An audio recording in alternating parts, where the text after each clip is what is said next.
Well, good morning. Well, I'm heading over to the drill this morning. Just did the math. We have right at 3,000 acres of canola and durum to seed, durum to seed yet. And I'm not sure on our alfalfa stand. We might be taking out some of the alfalfa this year because it really got beat up by the winter this year and the drought last year. So not probably all thick enough to leave. Some of it might get left. I don't know for sure what we're gonna do. If we could find some more hay barley seed, we would probably stick hay barley into that and get some use out of that alfalfa. But anyways, it's trial day today. So heading over to the drill, get this all taken care of. Hi, I'm Tony Fast's daughter. I'm Tony Fast's daughter. I'm Tony Fast's daughter. My family's been blessed to farm in Montana for over 100 years now. And it wouldn't be possible without the great team we have And blessings from our Savior Jesus Christ. I think it's working.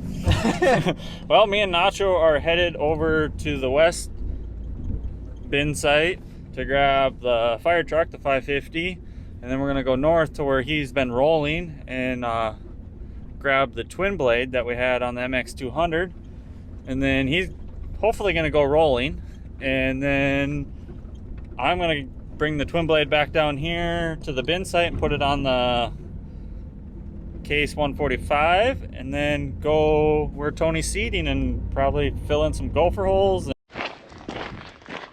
So peaceful out this morning. Well, let's look at seed placement here a little bit while the tractor's warming up. Nice and wet to the top in the morning from dew. There's a canola seed. 3/4 of an inch deep, just perfect. And then let's see, where's our mid-row at? This one? Oh, over here. So down here should be our band of fertilizer.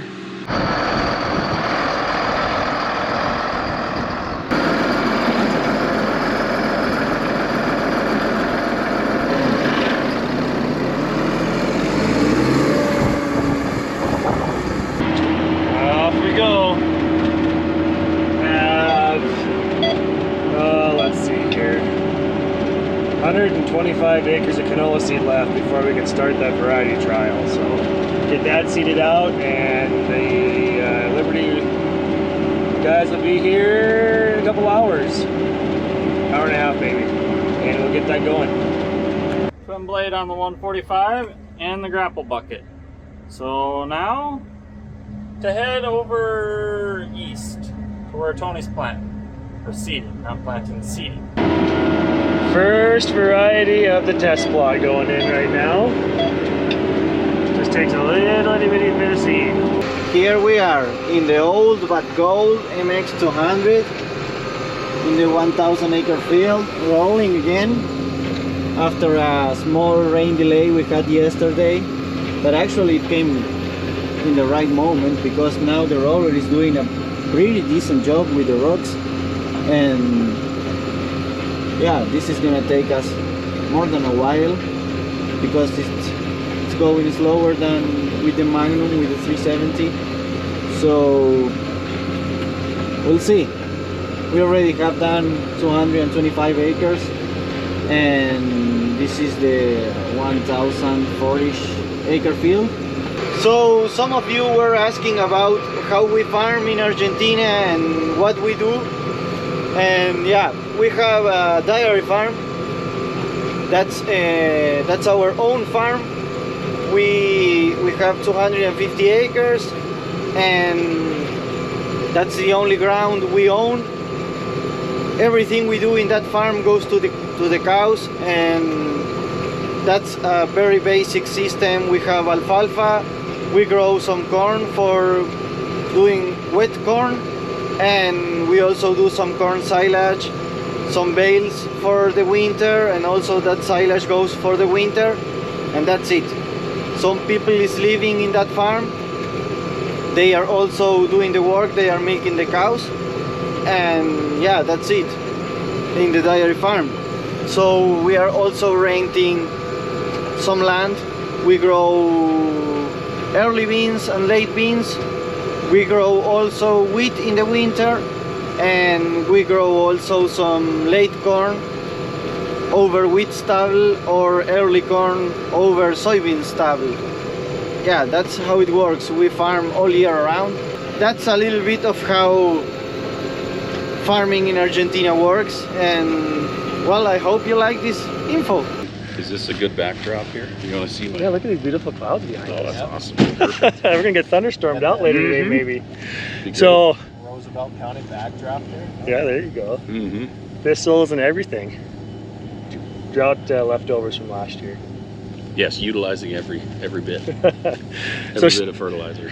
So Shane is back again this year, and to do the, what do you want to call it, Liberty Link trials? Yep, Liberty Link demonstration strip trials that are on farm, 1,000 feet long, real data. We like to say company led but farmer driven. Okay. Because I'm driving the tractor. Because you're driving the tractor. That's right. No, it works out really well. It's nice. We'll get a good look at Tony's field on his farm. 7 varieties. We'll have 5 of our Liberty Link ones. We have a competition in there, or a competitor one in there too as well. And then a couple or some experimentals. And this year we'll do what we did last year and then not have a drought. Yeah, hopefully So we it'll harvest this one this year. Yes, it'll get harvested. So same fertilizer rates, same starter rate and urea rates across all of them. Only thing we're changing is the seed number. I do everything that we do is what you have on your farm, Tony, and what you do on all of your acres. So we don't change anything. I just collect all the data from your fertilizer and your spraying, and we have Tony spray across it so the wheel tracks aren't involved. So it keeps everything level and plain, but it takes your cooperation though to do it. It's great to have this kind of data and get to see it on people's farms. It works out really great. And then we're also seeding across the way it was farmed last year too, so any combine track, sprayer tracks from the spring won't factor because they're going all the way end to end across every variety. Yep, and then we like to encourage people to come take a look at them, and when it gets later on, we'll put signs up. Similar, we didn't last year because of the drought, but it's a great way for local farmers to come take a look. Come do a field day maybe. Or a field day, yep, and we cook do steaks and all sorts of good stuff. We can, yeah, it could be something that we could do. But the number one thing is that they get an opportunity to see it real world. Yeah. Like some of these experimentals that we put in these demonstration strip trials, the very first time they're in a field at this size is right now. Yeah. So and it may never be you're a variety. helping us bring a new seed to the market. So it really, we take all of the data, it goes back to the company, and we go through it, and they comb through exactly which varieties they want to bring forward. So it's great to have your involvement and different farmers to get the data. It works out well. How many locations are you doing this year? This year I'm involved in 10 different locations. My boss has got some stretches out into Minnesota. So for our demonstration strip trials this year, I think we have 15 in total. So is every plot the same varieties? Or They're not eastern ones where it's wetter that get different ones? Yep, they have different varieties out. So the ones in Minnesota, there's a couple in Minnesota, then we'll have them in all across North Dakota. So you're the furthest west that we go right now. Okay. So the furthest west is you. The furthest north would be in Scobie. Okay. So at Cahill's? Yep, at Cahill's Seeds. Yep. Okay. So it works out really well. We're excited about it this year. No drought. Yeah, I hope so. We got a good start. Not yet. Not yet. Yeah. So. Absolutely. Well, cool. Let's throw another variety in. Alrighty. This one will be our 340. 340. There you go. Yep. I have a feeling I kind of cut Shane out of that last clip.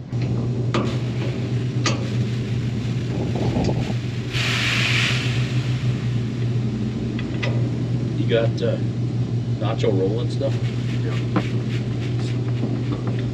Yeah, he's up north. He should be done today. I'll have because this was my one experimental, and we always get the least amount of that. Oh, sure.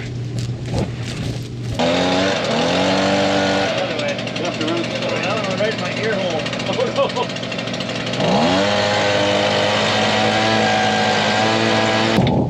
That is as scientific as it gets right there. Yeah, it is. Nice and clean. There it is.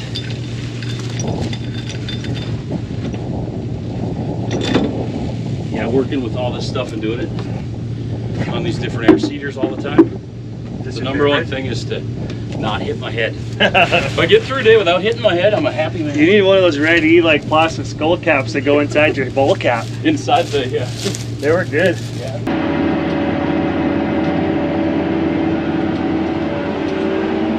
So here's our fourth variety we're doing, fourth number. They're all listed here. This climate field is really handy for doing this. We can export all that in a report. You know how many acres of each, seed rate, speed, all that kind of stuff. Well, we're back to seed and arc seed now. Shane's taking off. He's got another test plot to get going today in North Dakota. And I got my seed in, so let's go finish seeding this field and get to the next one. Well, that field is completed, and now we're just coming on to this other one here next to it. Okay, there's a wet spot up here that waited to get down on my weights, where I'm less than half my weights now. So, it's like a little interesting here, but I've got this packing force pressure dump switch that will back off the opener pressure. So if I start spinning, I can hopefully get traction again. So get my mid-rows up, as well as lift or back off my pressure, let those openers kind of drag through the mud if I need it. Let's hope I don't need it. All right, here we go.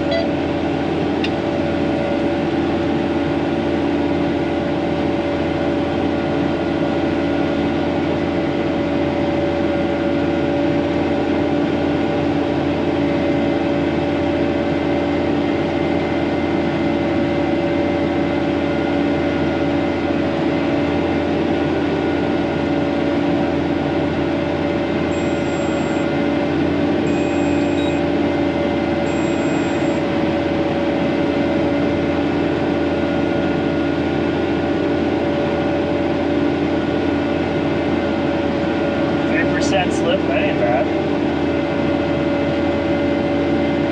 Just might make it. Oh yeah.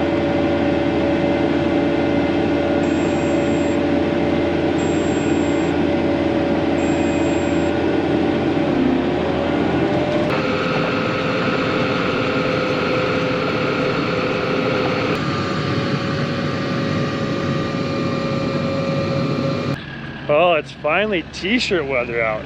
Gorgeous today. Which is convenient because you're gonna check out the new Sow Grow Repeat, whatever it says. Sow Grow Reap Repeat. Man, I should really know what I got going on here.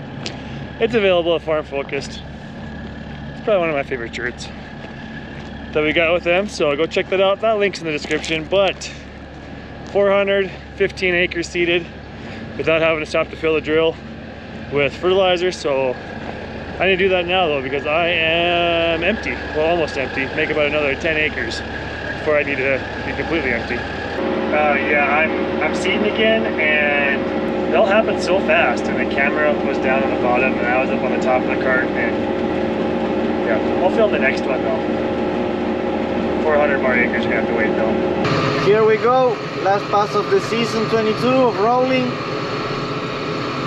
Well, I just ran out of canola seed with the Lubriderm seed treatment on it. That's for cutworms, a little bit of wireworm protection, not wireworm, flea beetles. Flea beetles in our area aren't really bad, so maybe we'd have a little bit of luck controlling them, but mostly it's for cutworm. And when I was walking back here, found some corn cobs. About 6-7 years ago, we had corn on this field, so that tells you, well, it probably would have been 2014 when we, some of that seed corn was left from in the shop. So, anywho, let's put some canola seed in this thing, since I didn't show you filling fertilizer last time.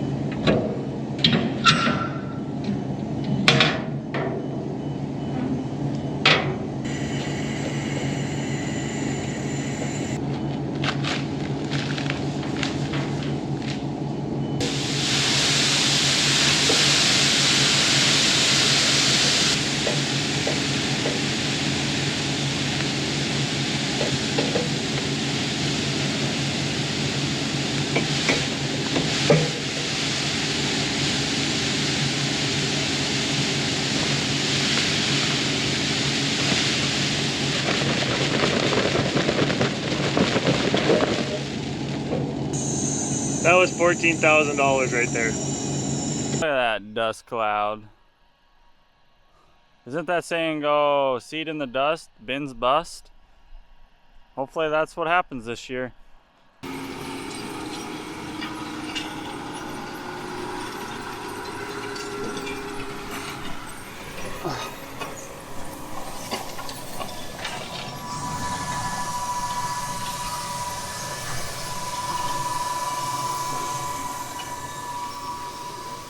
That thing needs a bath.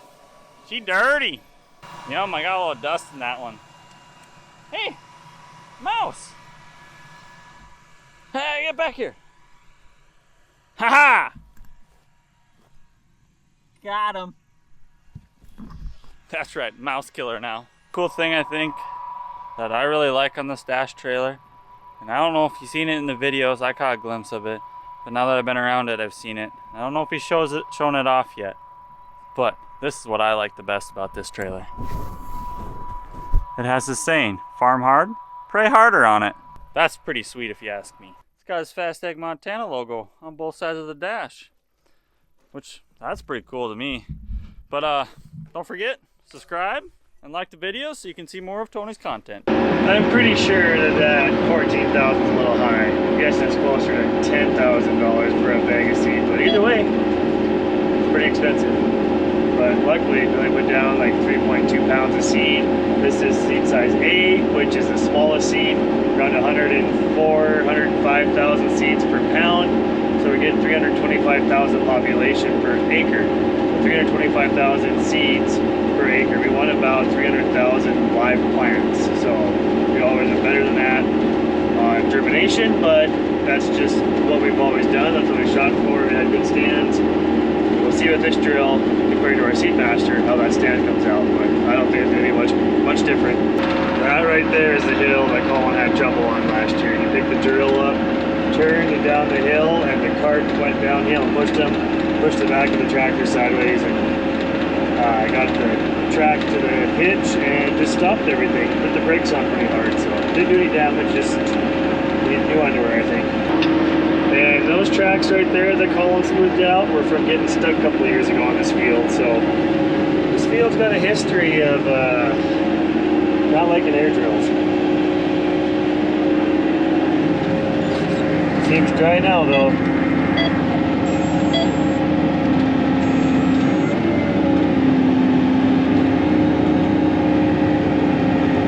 See how we do going up this gravelly hill. Might have to pick mid-reel banners up.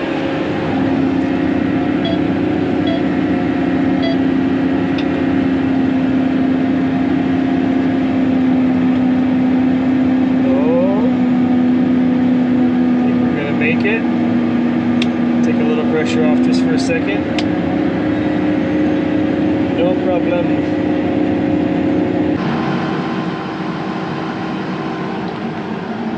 Well, I thought I had enough fuel to go all day today. I had like half a tank this morning. Normally I get quite a bit done on a full fuel tank, but I'm about a few hours too short on fuel. A couple hours anyways, but look at this. Colin ran home, stopped back with some fuel. Get some more done tonight. You feel like you're just a fuel boy running everywhere today? Yeah, I feel like I've been there, and there. New rule, fuel truck goes home every day, most days. Yes. Rolling home. Don't forget, farm hard, pray harder. See you next video.